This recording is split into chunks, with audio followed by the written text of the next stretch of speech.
But yeah, I'm glad you came back on for this one because the last one we did was a while ago, and it was all about the Times Magazine, the election rigging article, and Bitcoin. We talked about, we talked a little Bitcoin. Crypto. Yeah, but we never got to your flew. Yeah, we never got to your COVID takes, which we should definitely do for this one. There's certain guests where I feel like you hit the upper limit easily, and it's like, all right, how do I wring these topics out as much as you know what I mean? I'm like scrambling. I record at my desk every time, and I'll be like scrambling for my system of like Post-it notes and like what the fuck do I got here? And then there's guests where it's like you'll never actually touch everything in the time. And I feel like that's present company. The dating topic. You just go back to the dating topic. So what do you think of modern dating? Yeah, that's like when in doubt when you're having a female guest on. Or just jumps to that one.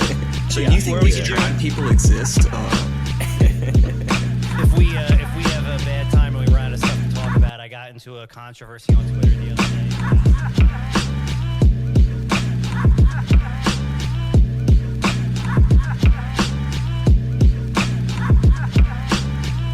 This is at Trustworthy Slav. This is at Incognito, COH. CRKBlack.com build. This is the Fed Post.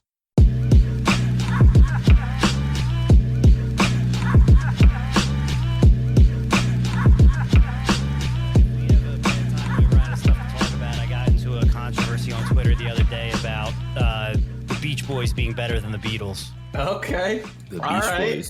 That's a spicy. As a Beach Boys fan, that's challenging even me. So it's not bad. I mean, I think the Beatles are kind of overrated. Of course, you think that. Of course, I do, right? 'Cause you don't love them either. Nah, they're like they don't do it for me. I mean, I respect their thing or whatever. Have you the sat down and listened to the Beatles thing? Yeah, I've listened to a shitload of them because like everyone does that. They're like, well, have you actually listened to the Beatles though? And I'm like, yeah. There's like some creative dudes that like picked up some instruments and made some good noises, that's like impressive. It just doesn't scratch my itch. Oh, fair enough. No, they got some bangers. But Beach Boys is a vibe. That's like a permanent vibe. Anywhere you hear it, anywhere you are, it could be freezing out. You feel the vibe instantly. I mean, maybe it's a normie take, but I do think Pet Sounds surpasses any album that the Beatles put out. Right, because it hits this thing where not only so with the Beatles, there's a distinction between their stuff that gets critical acclaim versus stuff that would get played in like a movie and that everybody thinks about when they hear the Beatles.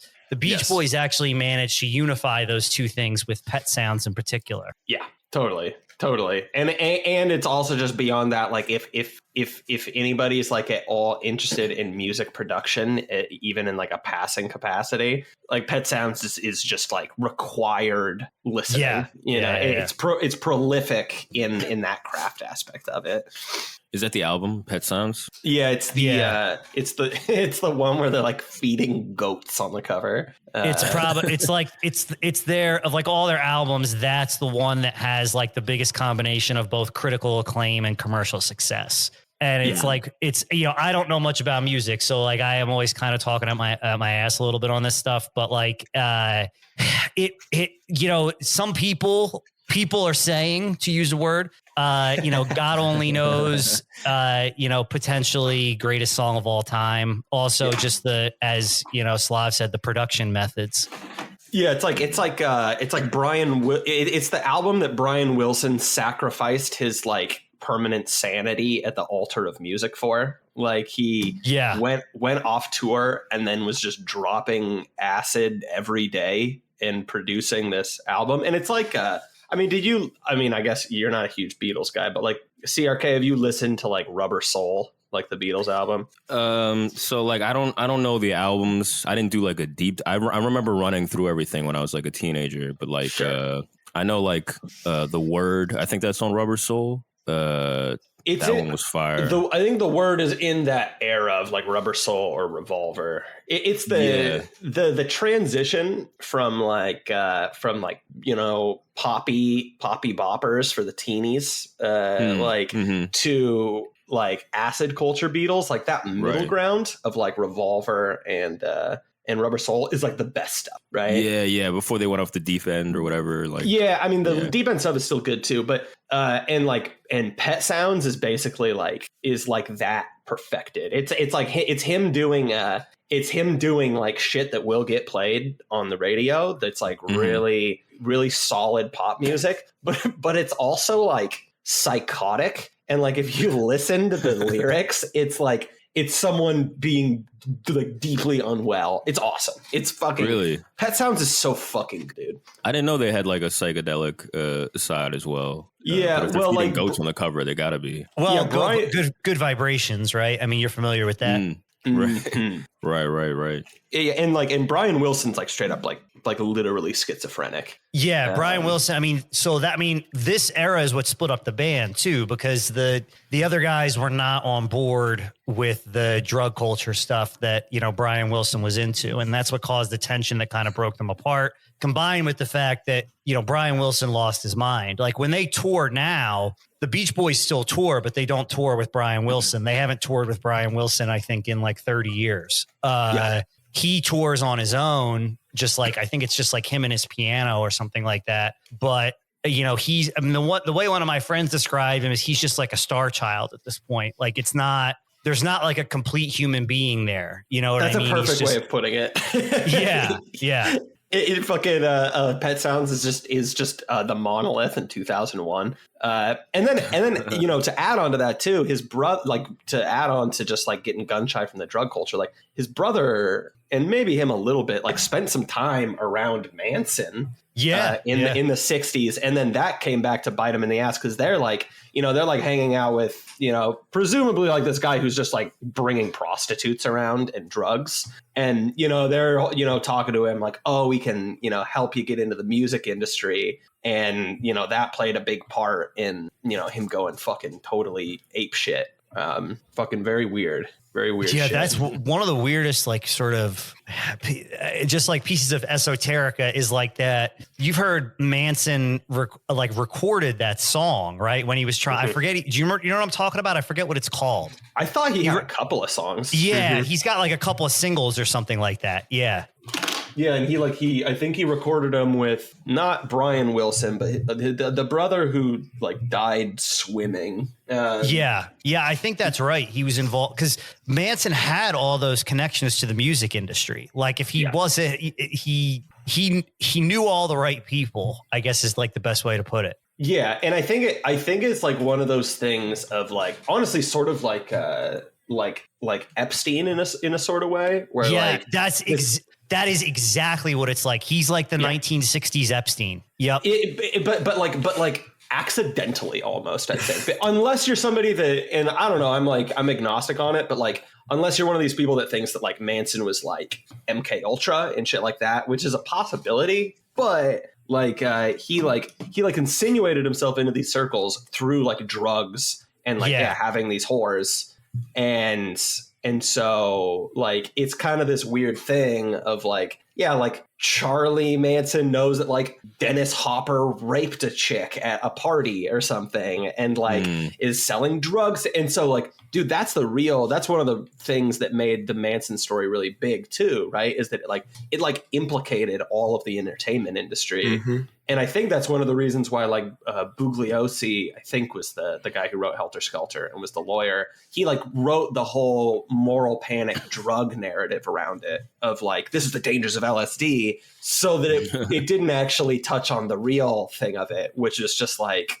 Hollywood with all these high class drug addled retards that like fell into this thing and let this thing happen. Basically. I think you're exactly right there too. In terms of like, Epstein did his thing. He was in a very similar situation, but you could tell he meticulously planned the whole thing out. Whereas Manson was just, I mean, I am of the opinion, we'll never know, but Manson was just a lunatic. You know what I mean? He was just like a psycho that was able to put, you know, psychotic people sometimes have these skills to put themselves into these situations, right? Like, but which he obviously had, but like I don't think he wasn't like trying to necessarily make himself rich and powerful, you know, as a means to an end itself. He was just nuts doing crazy shit. He's vibing. Yeah, I know like a weird amount about like the lore around like the Tate LaBianca murders and the Manson thing. And like one thing that I like about it, and I think you take this stuff with a grain of salt, because I think like Manson, I didn't expect to talk about this, but Manson has this kind of, there's this like air about it that gets people to maybe attribute more than maybe is there, because it's the whole thing of he's an American modern myth a little bit, right?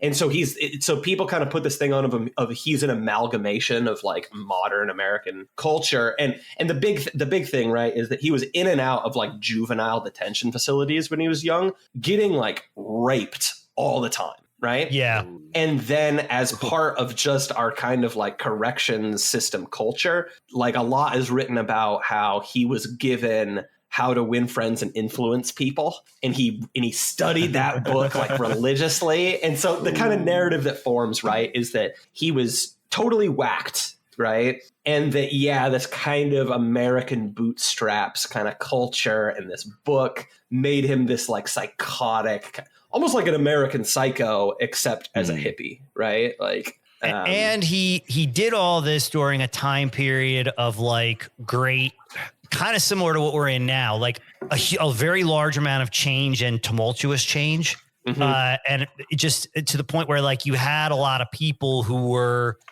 I don't know a better way to phrase it than there was kind of a very wild, just like vibe in the general culture at that time, right? Yeah. Because of everything that was going on, and it was such a wild time. So I think that very much, he became sort of like an emblem of that time period. 100%. Like it kind of makes me think of like the permissiveness of the 60s counterculture too gives this kind of and because he had all these young runaway girls with him, it's like that feeling of like you have to invite a vampire into your house to let them in. Right. Yep. They can't come in.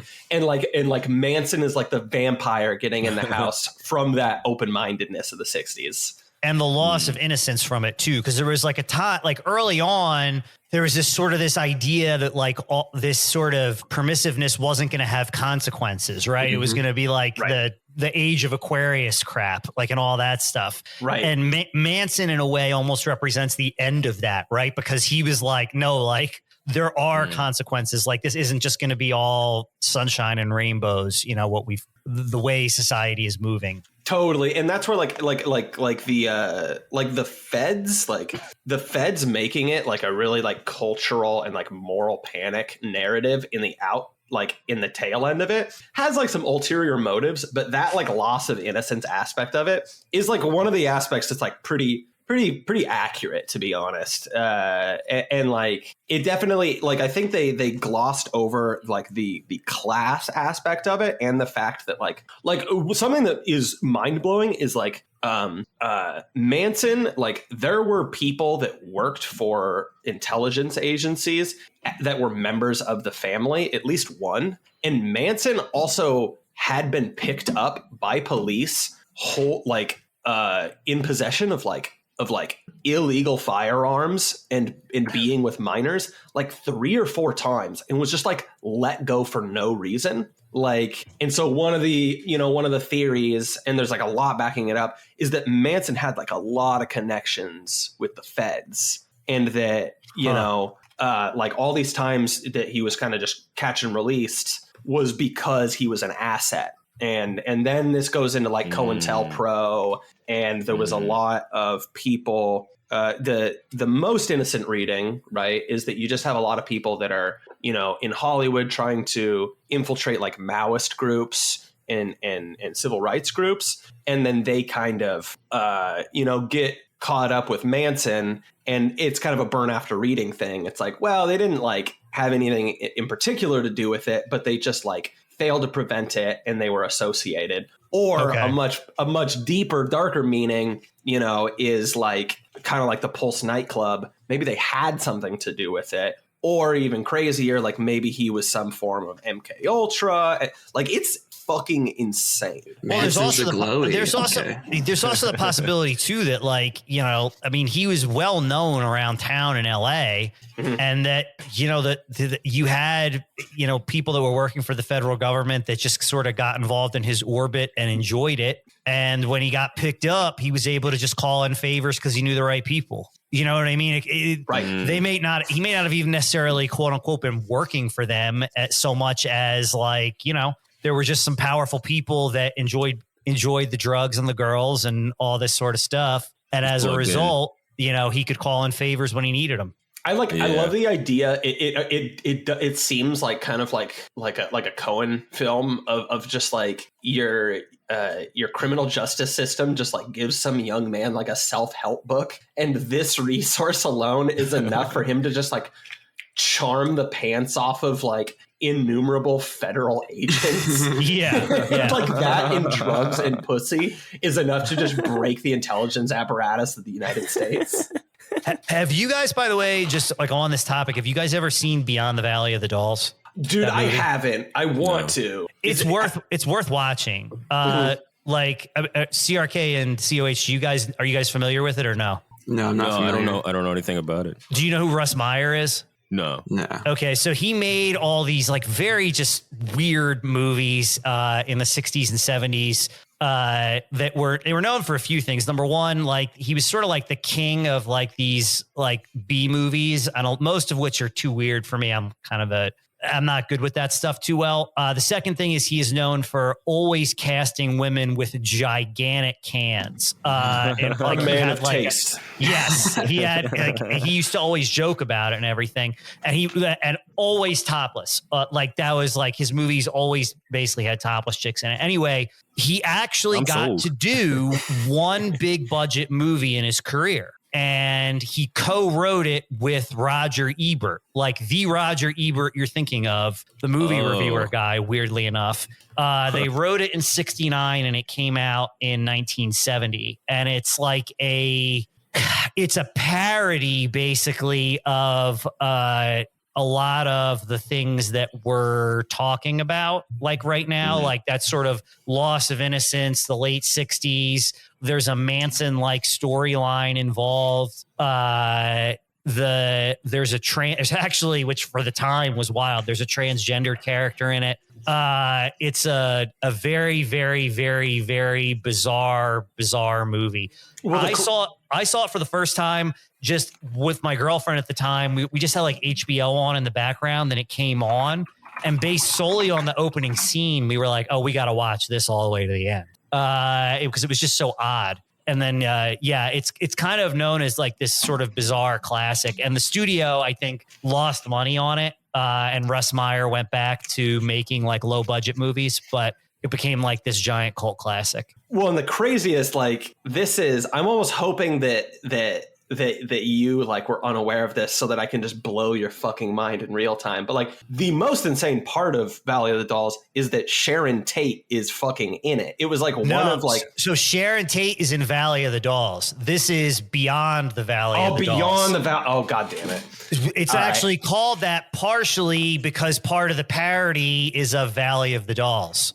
Okay, God, it's self-referential to Valley of the Dolls. Gotcha. So, but I know, Sharon Tate is in, the actual Valley of the Dolls. Right. Okay. All right. Yeah, dude. Too many boxes and boxes there. What's the significance of Sharon Tate? Is she? I don't really know. Polanski. She's Polanski's wife that got murdered. Oh shit! That's the just pregnant, gets stabbed up by all these kids, and then Piggies and Helter Skelter gets written on the wall in her blood. Dude, honestly, we could fucking do just an entire episode just talking about the Manson shit. I'd be down because I don't know shit about the Manson family. I really don't know much about it. So did you see Once Upon a Time in Hollywood? No, I was about to bring that up. I know he's like a factor in that movie. Yeah, that's the extent of my knowledge for the most part. I think like I can't say that the movie is like 90% of the movie has like nothing to do with it, right? Mm-hmm. But like that final, I mean, we've all seen it, right? I have not seen. I actually have not seen the movie. Not seen. Oh, okay. Well, I'll just say, I'm sure you're already aware, Tarantino has these ramping up into just extreme bursts of ultra violence, right? Yeah. And especially late Tarantino, where he's holding it until the end, where you get this big catharsis. And it's prolific in Once Upon a Time in Hollywood, and it's a lot more fulfilling if you know a lot about the Tate LaBianca murders, for sure. Gotcha. But that's all I'll say about it, because the surprise he does is the best part of the movie. But yeah, man, dude, that would be fucking cool if we did another movie up of that, and then anyways, I'd be down. We'll do planning future episodes live with Fredo here. I like it. I'm happy. Anything I can contribute, I'm happy to do it. Like in terms of just getting your creative juices flowing for your more standard episodes. Yeah, absolutely. Anything to break us out of nonstop COVID doom pilling and all that. Yeah, I got a new one. Let's talk about Lib Pandemic this episode. Yeah.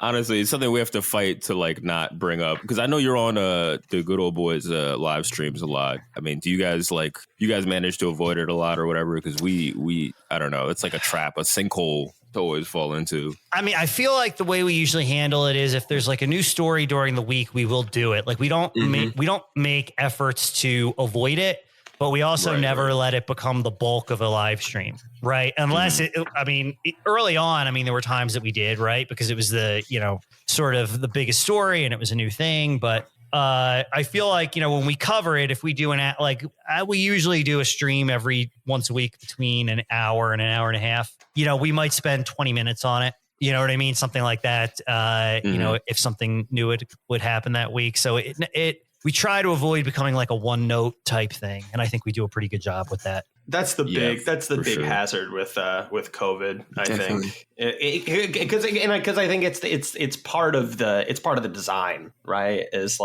just getting into that zig whenever they zag kind of thing. And dude, it takes so much fucking calm that I don't have in my character, to be totally honest, to not take the bait every time. Yeah. Well, they change so quickly. Right. The narrative changes so quickly. And then the other part of it is it does affect all of our lives so much every day. Yeah. Right. So it's not, how do I put this? Okay, there are you can get obsessed with a lot of different political issues, right? That you sort of can get out of by just saying okay, I'm not going to pay attention to this anymore. Right. You can't really do that with COVID, right? Because your job is making you get a vaccine, or you're getting on an airplane and you have to put on a mask, or you got to be worried about your flight getting canceled, or you got to you got to be worried about the next shit they're going to come down the pipe with that's going to affect something you were planning on. I just had know someone whose sister just had her wedding canceled for the second time. You know what I mean? So unfortunately, you don't have the option to just ignore it and move on with your life. That's what I think makes it so challenging. I always say this too, because I feel like it is almost unavoidable. And there's this element that I dislike of people just being dismissive and saying, oh, this isn't a big deal. I feel like from the left, it'll be oh, this is boring. This is a gauche topic. I don't want to talk about this anymore. What lockdown? There never was a lockdown. Yeah. And then from the right, there's also this element of oh, well, I'm in a red state. Nobody cares about it here. So this isn't really a problem, even though it's affected everything. It's restructured, grander society that trickles down to it does affect them in some way or another. It might not be in their face, in a lib city or whatever. And then caring about people, to some extent too, right? I live in a red state in a very red county. My town has a Let's Go Brandon merch store, literally in the center of downtown. But still, I have family members that live in blue states. I have friends, people that I care about that live in blue states. Right. And so it's definitely still has an effect on my life. Yeah. And that 100 employees thing is everywhere. Yeah. That's going to affect 80 million people. So that's a fuckload of people. We'll see. I mean, we'll see when the decision comes down, I suppose, right? Like exactly how that's gonna. I've felt it's hard to take like your emotion out of it, right? So like when you try to read the tea leaves on which way that decision is going to go. The most striking part about the oral arguments to me was not even necessarily the reading the tea leaves part. It was, there's been a lot of talk about like, the liberal justices made all these wacky claims that were factually false, making COVID seem worse than it was. And then actually the one thing that happened that I don't think got enough attention is Justice Sotomayor actually made a reference to federal police power during her, like whether this was a valid, actually I think stating that this was a valid exercise of federal police power. That's very weird because they sort of teach you in first year law school that there is not a plenary federal police power, that's reserved to the states. So it's just sort of an odd statement. And that the combination of those things actually led me to two conclusions. One of which is, actually, I should say both of which really sort of have ruined a lot of the mystique of the Supreme Court. The first conclusion was like that a significant number of the justices are actually just like scared human beings. I know that's like a weird thing to say, but like they're not like on some level, master maniacal schemers. At least some of these people literally are just like, they're just kind of boomers who are watching MSNBC and psyching themselves out. You know what I mean? Because I don't buy that the misinformation on like the 100,000 children and stuff. Like, I don't think that was some grand scheme to spread misinformation because absolutely even like Reuters fact checked her on that. Right. Like, so they wouldn't have done that if that was the idea. That was, I mean, she literally thought that she was just really afraid. It has like that like shaky boomer inflection just in the statement itself. You know what I mean? Where you're like, Mom, what are you talking about? Kind of, you know what I mean? Like it's nonsense. It's a really retarded statement too, because it's like particularly false, like gifted liars don't say shit like that. And then the federal police power statement sort of drew this second conclusion where at least Sotomayor, maybe not the other justices, really just aren't even that smart. Right. Like, I mean, I'll give you like an example, like Ruth Bader Ginsburg, if she were alive today and still on the court, and let's say she wasn't, I mean, later in her career, she seemed like fairly senile. Right. So put that aside, just like think about her like in her prime. So she absolutely, I believe, would have voted to uphold the mandate. And she would have twisted around logic in any way possible to make it happen. But I mean, I'm not a fan of hers, but she was a smart lady and she would not have made that statement. You know what I mean? She would have come up with like a much better, more colorable sort of legal argument to make, at least when speaking out loud, right? To sort of to get her point across. So those are the two parts about it that sort of really jumped out to me. And wasn't she saying something about humans are like machines? I remember COH had yes, it was how her question was, because the OSHA can obviously regulate machines. And she was like, how are humans different than just a machine spewing virus? Right. And that's that. I mean, to me, I don't even think that's an evil statement. I think that's a statement someone makes when they're scared. I think, honestly, I think she's as psyoped as everybody else on this one. Yeah. Well, you know what this makes me think of? And this is a concept that I don't know. I understand it, but I don't know that I totally subscribe to it. Is like, I occasionally pop into Curtis Yarvin's Substack, and I know he writes a lot about like the media controlled state. Yeah. And and a lot of the time I like see that, like a lot of this shit we're reading a lot of the time, like is formed by the kind of market factor of just like people want hyperbole. And so I read, man, the media controlled state, like, all right, I get it, like it might not be that much, but when we're talking about this, and it is like, dude, Sotomayor just like going full boomer mode and just saying shit that like honestly, like even like, parents of my friends saying stuff like that, I would be like, man, like that's particularly egregious. It does make you kind of think about that concept of like the media controlled state. Cause I mean, this really is, like you said, like taking away the mystique, I guess, credibility of the Supreme Court for sure to hear some of this shit. I think it ties into also that, what is that? The mass formation psychosis thing that that's been kind of trending on Twitter and being debunked by fact checkers everywhere and such like that. The debunked. All right, so I want to hear about this mass form psychosis. Is that what it? Because I listened to a little bit. I'm checked out of the socials, and I listened to a little bit of a couple of these recent Rogan interviews with COVID people, and I'll intro right now by saying from the little I'm keyed into the discourse or whatever, it seems like this psychosis talking point has been willed into existence overnight in a way that makes me a little skeptical, right? Like it seems a little like a psyop because I heard it once from somebody and now I hear it everywhere. So like, pill me on this. What is this? Well, it's just a phrase. Yeah, go on. I'm sure you got it. I was just going to say, first of all, right now what the media is trying to blow up is the phrase, quote unquote, mass formation psychosis, right? So they're squeezing in that word formation rather than just saying like mass psychosis, which mass psychosis is like, something that people say that people have talked about before as a general term.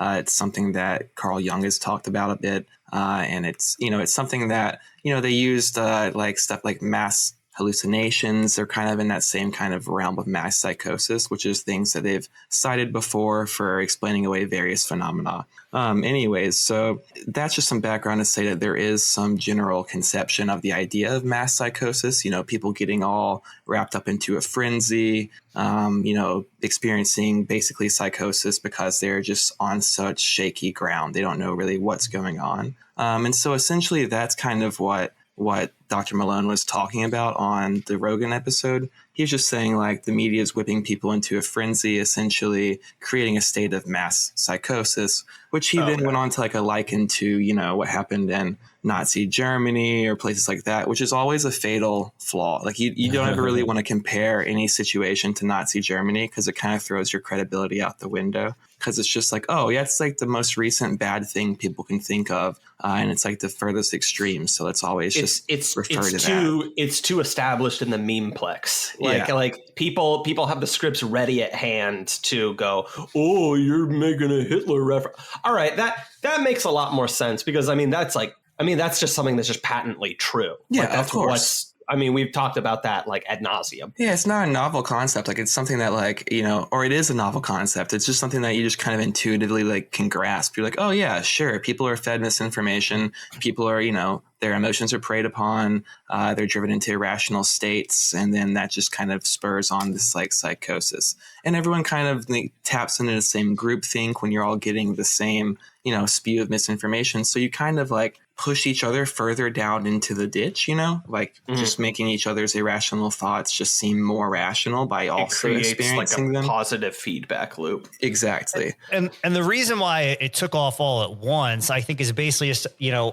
so the episode that Rogan had with Malone was, I think, from what I had read, it's the most listened to podcast episode like of all time. It's 50 million people have listened to it. Holy smokes. Yeah. Damn. So I listened to about half of it yesterday. That's so and it's shadow banned, so those numbers are higher probably. Yeah. Probably. Yeah, exactly. So then people that don't subscribe to Spotify and got bootleg copies, you know what I mean? All that stuff. So normies, so like this was the first time, like, so there are a lot of normies out there that like may have a lot of the same feelings that we do, but they're not, they don't have a podcast where they're talking about it once a week, right?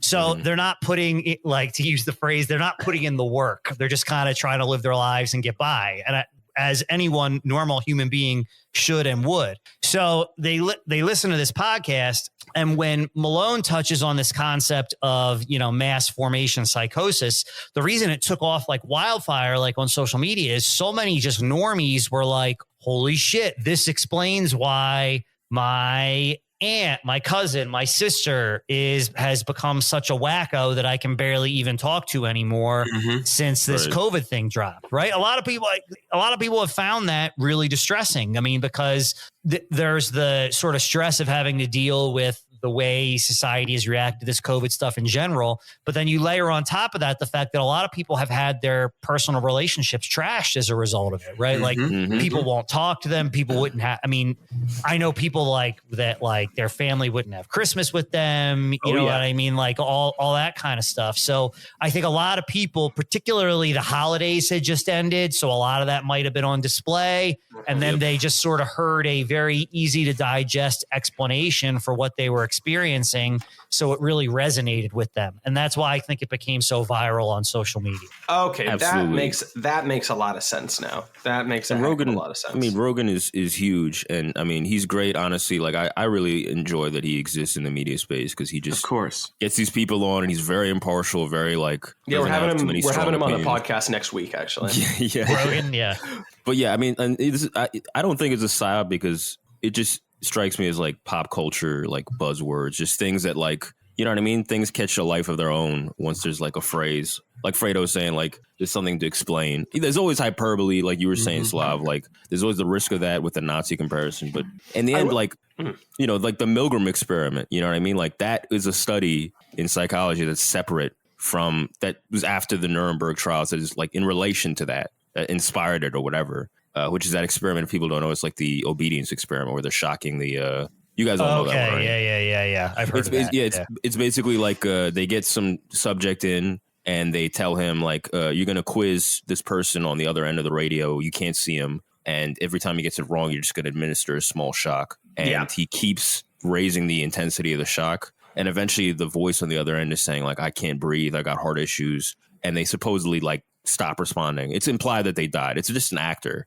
in the study. But and what it's testing, and it's, you know, it's testing like, you know, the obedience. It's specifically to authority, right? Yep, so exactly. somebody in a white lab coat. How big of a factor is that white lab coat in this person potentially killing someone? The experts. Exactly. Yeah, exactly. That is exactly it, because it was inspired by Nuremberg, because people were saying I was just following orders, and they're like, how far would people go? Would regular people do this? And I think that's the thing, is like people getting caught up in the frenzy. That is a ubiquitous, universal thing. It's not isolated to just, and it doesn't always manifest as like a Holocaust. You know, that was an example of it. But this is just a psychological thing. It's not really to do with, you know, which is why another Holocaust now. Which is why the debunking is so silly, right? Because they're like, debunking is almost literally claiming, no, giant groups of people are not prone to working themselves up into a frenzy. That never happened. Well, that's always the funniest. That's always the funniest pretzel to tie the debunkers into.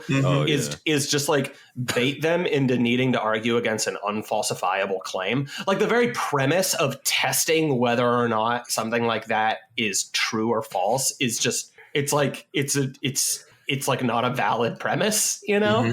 And so for them to be, you know, it's like being like, fact check, I'm not gay. Fact check your mom. 5 Pinocchios, bitch. It's funny, man. It's emotional. It comes across as very like, I mean, you know, it's so easy to joke about this because the things they fact check are so hilarious. Like all the CGI Biden moments and all that. And it just lends itself to being like, all right, I guess this is true. Well, this fact one, check. Biden isn't a hologram. They're not even saying that this isn't even like verifiable. They're just saying that it's not a concept that exists. They're just like, nah, that's not anything that any academic has ever thought of or cited or even mentioned, which is just like false. That's exactly like what Reuters said today, which is just so weird. And secondly, like, it's funny because they've spent the past like year and a half stating that like QAnon and like all this other stuff is exactly that. You know what I mean? Yep.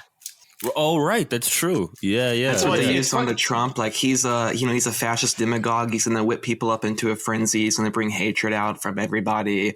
That's what, how he whipped up his supporters to storm the Capitol and all this and all that. It's because he had them spun into this psychosis. It's the same concept, but now they're just saying, oh, that doesn't actually exist. And no one's ever said that. Okay, so I get so what you were saying about like they're emphasizing the formation part of it, so that they can overly formalize it to make it to make it like this overly strict, concrete thing. And then they can be like, this actually isn't real. Yeah, you can trust us because we're the people with the data. We're the data people. They're like, if you squeeze this one word in there and you Google that, nothing comes up in academic search. So, you know, the whole concept, which is basically aligned with just general mass psychosis, doesn't exist at all either. Oh my It's just God. like saying like fact check conformity does not exist. That is not a problem. There's not like mass conformity following like mainstream media outlets. That's false. These people are The literally mainstream just media is not like paid by like private corporations and all that. they're That's literally false. just doing search engine optimization for propaganda now. Amazing. Yeah. Yeah, I mean, it's I don't know. It's pretty crazy that they did that. I mean, it's very, very just like, and the doctor, when he was on Rogan, he had mentioned like, you know, demagoguery. He's like people being whipped up by demagogue. And it sounded very much like implied that it was like Trump. I don't know how he feels about Trump, but like what you were just saying, like that's how they've talked about Trump for the longest. And it's just something that maybe that never occurred to them to be like, oh, maybe other people use this tactic. Maybe this is like an age old tactic in history that people in power use, and it's not just Trump. Maybe it's these guys. Maybe it's the people in the news that do this too. Like maybe that's a possibility. Like why not? If it works, it works. Why would you think that they wouldn't do it? And it's the idea is just that they're impartial and benevolent and have no other motivations. Well, it's funny too because these are also the people that are like constantly like clapping between words, sweaty, and saying like representation matters, and like and like you can't say this or that thing because it'll likely inspire all of this horrible shit that's going to happen. And then in the next, you know, and then in the next sentence, they're like, oh, well, obviously, you know, like these narratives in the media don't affect people's behavior at all. That's an absurd concept. It's like half of their fucking But Alex script. Jones does. Yeah. All the fake news does. Yeah, exactly. Yeah. The difference with Alex Jones, guys, this is important to know, is that it's about actual decibel levels. You see, Alex Jones screams a lot, and when you're screaming, it does inspire people to do things. But, you know, Sleepy Joe, he's whispering all the time. He's not actually going to, you know, cause any harm. You know, so it's just the yelling we don't like. Yeah, and this mass formation psychosis is like, it predates COVID, obviously. I mean, there's tons of examples. And even here, more recently, the war on terror, hysteria, all that was obviously a form of that. I mean, how else do you explain that people are consenting to being tapped all the time and monitored and, you know, all the culture war stuff with Muslim culture, you know, all that stuff was all part of this frenzy of fear. So, I mean, it's basically like saying, the way I took this phrase is saying that fear is not weaponized to control people, which is like, bro, how do you not know that? Like, that's but I guess that is like a thing that might be novel to normies. Again, like Fredo was saying, like if you're working every day, you're busy, you don't have time to sit back and think about these things. You don't have time to like see how, you know, things connect or whatever. You're just reacting to things. You're just like, oh, fuck, I guess this is what we're doing now. So, but yeah, the impartial aspect of it too is like, I saw Fredo on your page that there was somebody talking about this comparison I always see of comparing vaccines to seatbelts and fucking smoking regulation, which I've seen it every once in a while, and I forget that that's such a common line. And it also implies like an impartial thing. Like seatbelts are like impartial. There's no agenda there. It's just a no-brainer. It's just safety. But that's the biggest difference too. Is like there's no big seatbelt industry. Like big pharma. Exactly. It was actually right. I mean, it was actually the opposite, right? Like the auto manufacturers didn't really want seatbelts to be mandatory because it used to. I mean, you'll laugh at this now. It's funny, but like traditionally, seatbelts were like an option that you paid extra for. It was like a little safety enhancement. You know what I mean? Like an add-on feature, and then they had to start making them standardized. That certainly wasn't the auto manufacturers lobbying for that. Right, because then it's more of a cost burden on them and another regulation. Yeah, because then it's just like extra things they have to put into the car. Exactly. And then, you know, it's not like I don't even know what the belt's made out of. I guess vinyl. It's not like the vinyl lobby is like, oh, we got to get, you know, seatbelts in every car, you know. And then smoking is actually even the better example because the lobbying was on the other side. Like was like there was no like big business that was like, we got to get rid of this damn smoking thing. You know, the tobacco companies lobbying against it, but that was pretty much it. I think that's why like this aspect of like government regulation government oppression and like totalitarianism versus like private interests. I think that's why a lot of the confusion that goes on with this is very troubling to me. And it's a big problem where people think a lot of this pandemic stuff is just government orchestrated. And, this goes back to the argument of whether our elites are incompetent, like the Sotomayor thing. Like you said, is she orchestrating these things? Is she's propagating these lies? Clearly, she just doesn't know what she's talking about. She's clearly just like a dupe. You know what I mean? Just she's just a fucking moron. Yeah, well, and that's the thing. Yeah. There's a mix here too. So the way I always phrase this stuff is this, right? Let's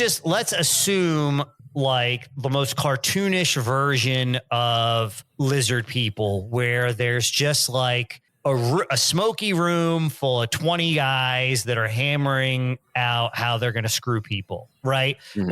Just for the sake of this conversation, let's just assume that's true. We'll take the most extreme example. Well, even in that situation, they have to create these sort of institutions to carry out their narratives, right? Right. Whether that narrative is COVID or global warming or whatever, like you could pick anything you want. I'm not trying to even like be political about this, whatever it might be. Like they need like an institution actually promoting that narrative. And who are you going to staff that institution with? You're going to staff it with true believers because they're going to do the best job, right? And then once you put them in these positions of power, like you can't necessarily just flip them off like a light switch, right? Because they can cause trouble once you've put them in this sort of position of authority and power. That's not to say that they can do whatever they want, but it's not as easy as just turning a light switch on and off. And I think that's part of what we're seeing now is, the impression I get, and I don't know this, is that we're actually at the point where like the people in charge have gotten what they want to get out of the COVID stuff, right? And they're ready to sort of wind it down.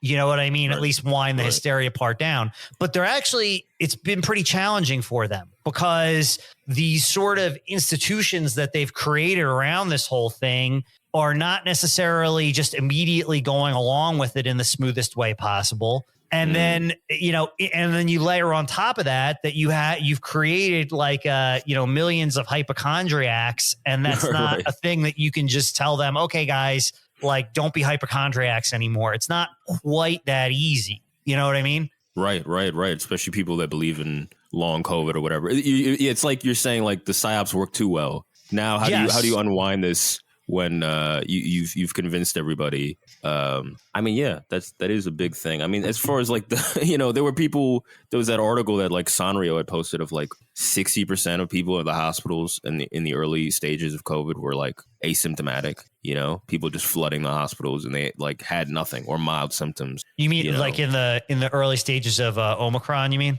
No, of like back in 2020. Oh, like initially. Okay. I didn't know that. That's interesting. I didn't even know that. Even COVID classic recipe. Yeah, exactly. But yeah, I mean, what else do you call that besides mass psychosis of people coming in with like mild, like a flu and thinking they're going to die? Well, did you guys see on Twitter, like Mark Levine, who's he's now the Manhattan borough president. He has had like varying positions in New York City government. Like all week last week was tweeting out like, hey guys, please stop calling 911 when you have a sore throat. Like, did you guys see any of that stuff? No, I didn't. So I mean he has throughout the whole pandemic been like a hardcore like COVIDian or whatever. Like he is he's criticized Biden for not being strong enough on COVID. He has like said that we should ban unvaccinated people from airplanes. Like that's his like perspective on this. But even he was like, look, if you've just got a sore throat, you don't call 911, don't go to the hospital. Like we can't respond to like they were apparently, I mean, he has no reason to lie about this, quite the opposite. New York City was apparently just getting overwhelmed at the hospital and also with 911 calls for people that had literally just cold symptoms that were going to the hospital or calling 911. That was my first instinct in 2020. Like when it was starting, my first instinct was like, when they're talking about the flooded ICUs and all that, I'm like, I wonder how many of these people are going that don't need to go. If there's like, you watch the news and it's terror level threat orange, and people freaking out. how many people are there that don't need to be there? And then if you create the bottleneck, how many people does that unnecessarily kill that aren't maybe not even for COVID? They're just dying because. Yeah, but you see, it's actually my fault. It's actually my fault for being unvaccinated and sending too many people to the hospital. Well, it has nothing to do with all these fucking hysterical people getting their fucking news from MSNBC and CNN. Yeah, exactly. And then you see this similar phenomenon too with the testing, where people are like waiting 4 hours in line outside in the cold for a test. It's like, if I was well enough to wait 4 hours outside in a line in the cold, there's no way I would be doing that, right? Because I would just be like, all right, I'm just going to I got symptoms. It's not easy to get tested right now. Like, I guess I'll just do whatever anybody else does when they're sick. There's also the aspect though of so if you call out of work or anything because you're sick, they're going to make you get a COVID test before you can come back. Okay. Even if you're vaccinated. Because I did that the other day, actually. I called out of work and they were like, yo, you got to get a COVID test to come back. And I was like, yeah, I know it's not COVID, for sure. I'm just calling out of work because I'm not trying to be there. But I'm telling you, and they were like, you gotta get COVID tested. So it's like, all right. That's probably part of the reason why they want you to do the fucking COVID test now. No, for real, dude. And so anyways, now I went and I had to go sit in line, bro. I sat in line in a drive-up testing facility for about 2.5 hours. Jesus. To get tested. Just so I could go back to fucking work when I knew I didn't have goddamn COVID, bro. How long did it take you to get your results back? 2 days. So did they make you stay out of work did you get 2 more days off from work? Yeah. Well, I guess that panned out. So it was kind of a W, that was, but having to wait in line and that's just kind of another dynamic to some people that are waiting in line at these bottlenecks or maybe going to wherever to get tested. They might not just be there because they're freaking out. They also probably were coerced into going there as well. That makes sense. That's true, man.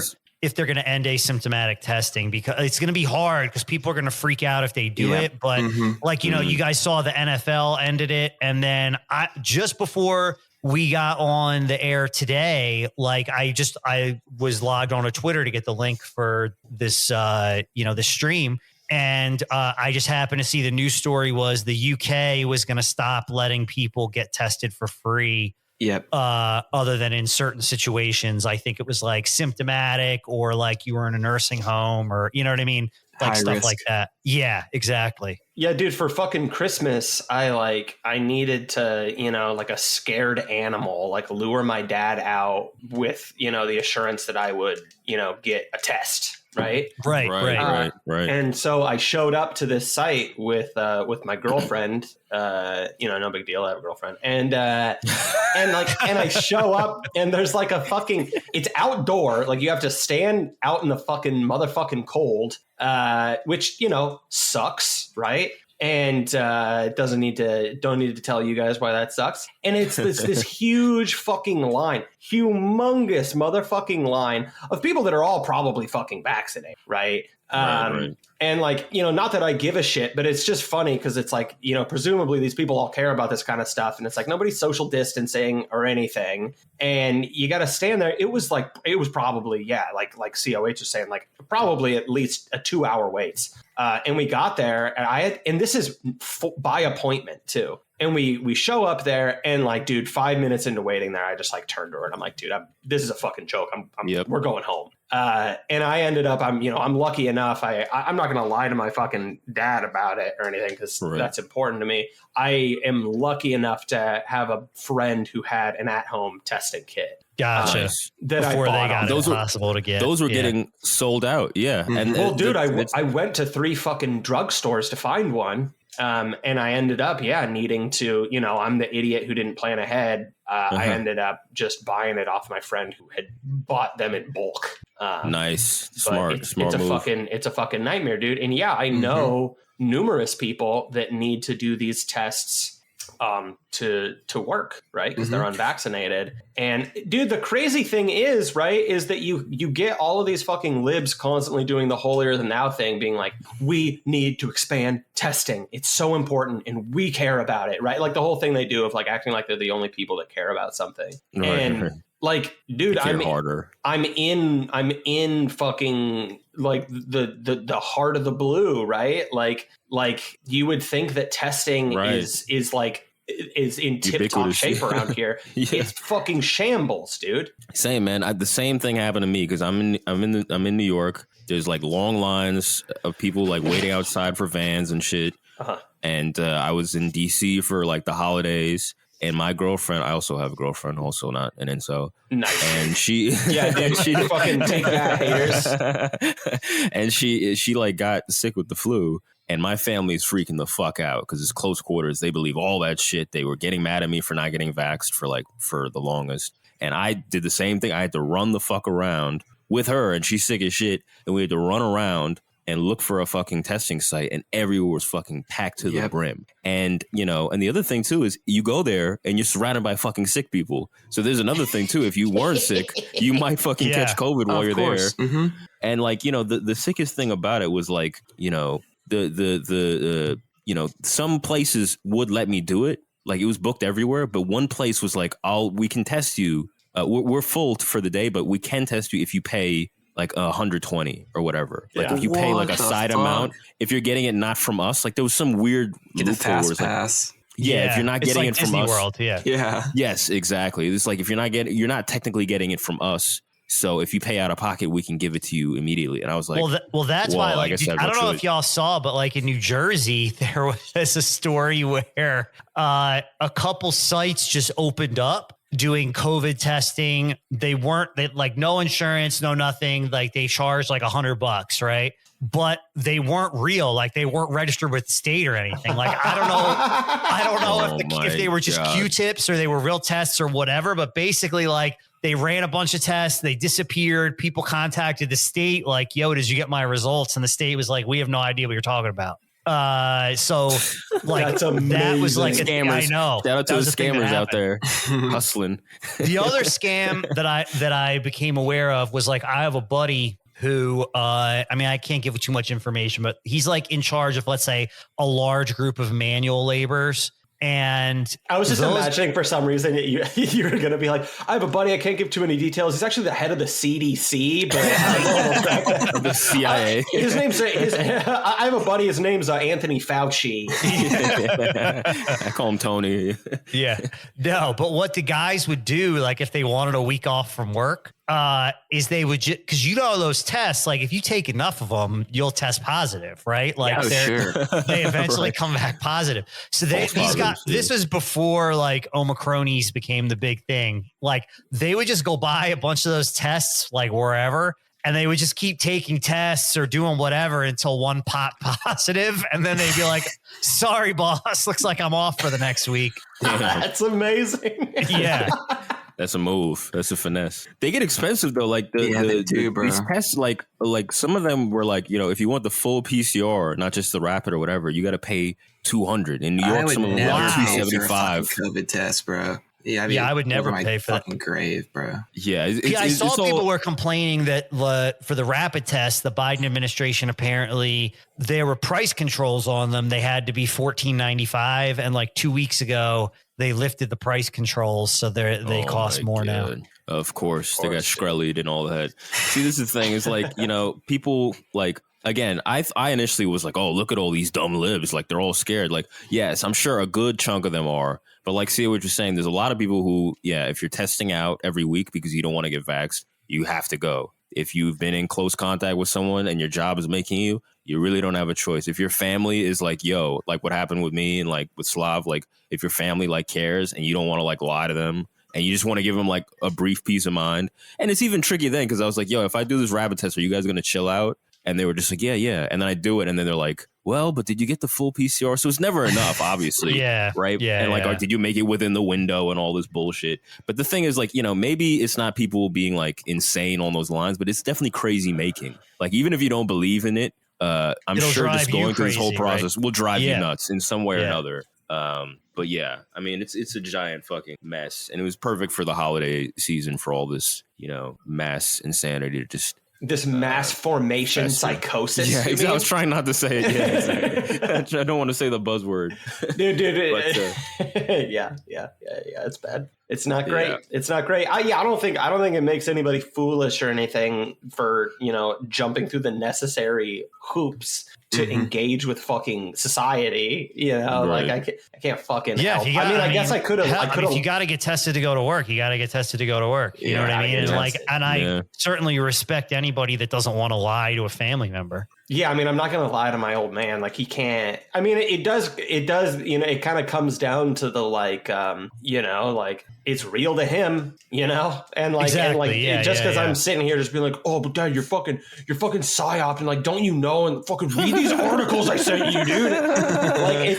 Like his fear is real, Oh yeah. So exactly. Their fear is real, and you respect the people you love, right? And you don't want to lie to people that you respect. Exactly. And like, I couldn't fucking spend the holidays with him last year. I am spending the fucking holidays with my father this year. Right. It is what it is. Man, my family was like, oh, I'm going to send my brother back. Like, he was on the train. People were taking flights and they're like, yeah, we'll just separate and do it remote. And I was like, because of me, basically, because my girl or whatever, I was fucking furious. I'm like, are you guys, and I'm not even a big holiday person or whatever, but I was like, yo, are you fucking serious? Like, we're not going to fucking cancel all this shit over a fucking flu. You know what I mean? Look, like, you don't want your parents to get sick. You don't want to get them sick in general, right? Even if it's just a regular flu, not just COVID or whatever. Yeah. You don't want to do that because, it's more serious as you get older, even the regular flu, COVID too, whatever. But at the same time, like, little peace of mind or whatever, you do what you have to do or whatever. But it is real to them to some degree. But I don't know. Maybe in the sixth booster. Right. Okay. Tell them. Don't read into that. But yeah, maybe by the sixth booster, people will snap out of it. I don't know. One other white pill that I saw, actually, just again, it was that same British story I saw right before I just happened to get on the stream today. Was that apparently in the UK they're saying there's going to be no fourth shot. They're done. Like they're done with 3. So we'll see if that holds, but that's at least what they're saying right now. Well, so Israel's doing the 4th, right? Israel locked in. Yeah, they 4th, were. They are currently in the process of like testing it out. I think knowing those fucking freaks, they're probably moving on to a 7th by now. Yeah, dude, they're planning it up. Well, dude, this is. I think this topic is white pills for sure, because I'd be interested to hear your guys' experience. I've met quite a lot of normies who are just like, dude, I'm done. Like I got my shots. I got them because I was told everything was going to go back to normal. Everything did not go back to normal. And I'm maxing out. I'm not getting the booster. And this seems somewhat common. I've seen a lot of normies on the onlines who have said similar things, and I wonder if you guys have seen this as well. I have, and I wonder, New York State just mandated healthcare workers to get the booster, right? Kathy Hochul, and they had a problem the first time around with staffing shortages when they mandated the vaccine in the first place. I wonder how that's going to go now that they're mandating the booster. You know what I mean? Yeah, absolutely. Yeah, I know a lot of people that got the vaccine, like they like to tote like, 70% of people have gotten at least one dose of the vaccine or some shit like that, which I don't know if I entirely believe those numbers exactly. As a side note, I thought that there was stories going around that they've been lying about that. I'm sure they definitely have. Yeah, I heard something along those lines too. But they like to say that. But dude, most of the people I know that even have 1 or 2 shots, they got them just so they could continue to do normal life shit. Like they didn't get them like, this is going to save my life. I'm glad I'm getting the vaccine. They got them now I can go like to do like what I used to do before a little bit. People were just getting it for like wanting a way out in a way. And I think that once they start seeing that there's no way out, that didn't actually offer them the ticket out they thought they would, and they're going to have to keep signing up to get more and more.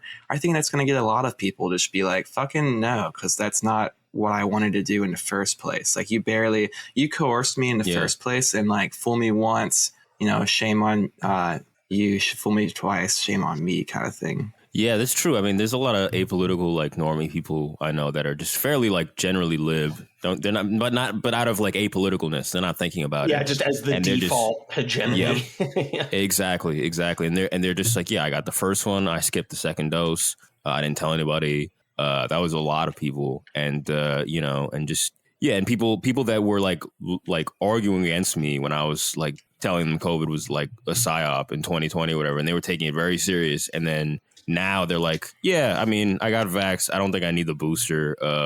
I can do whatever. They're just at clubs and shit. I'm like, weren't you fucking paranoid about all this? And like, they're fine now. But like, I think, yeah, there's going to be the booster is like a hard sell. And the next booster will be a harder sell. But in my mind, I don't think this is dependent on consent. I really don't. So that's why I'm still not like white pilled about this. I don't think this is hinging on consent. I don't think a lot of this shit was already hinged on consent. And it's like the war and terror stuff where like once you build in some precedents, people just sort of accept it as like, all right, well, this is how it is now. And Israel, I don't know. I view Israel as the future here. And I know a lot of people don't think that, but I think that in Australia, I think that's where we're going. But, it's easier to do that kind of thing in Israel because you're talking about a small homogenous population. It's tougher to do that with 330 million diverse people that don't get along.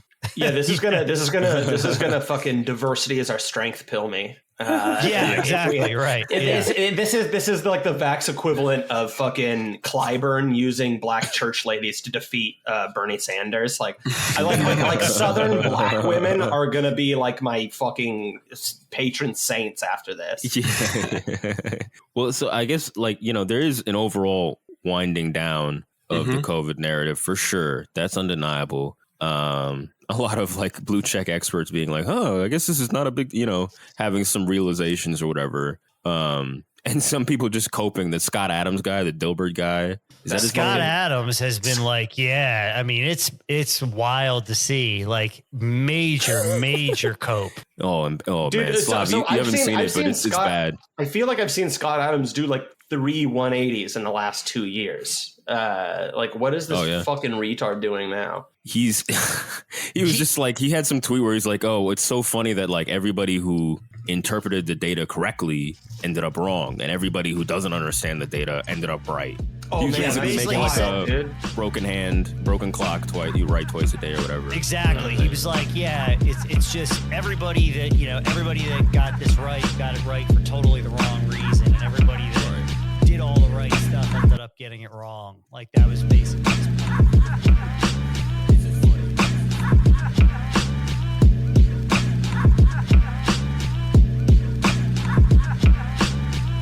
All right, that was part 1 of our episode. If you'd like to listen to part 2, you can find that at patreon.com/fedpost.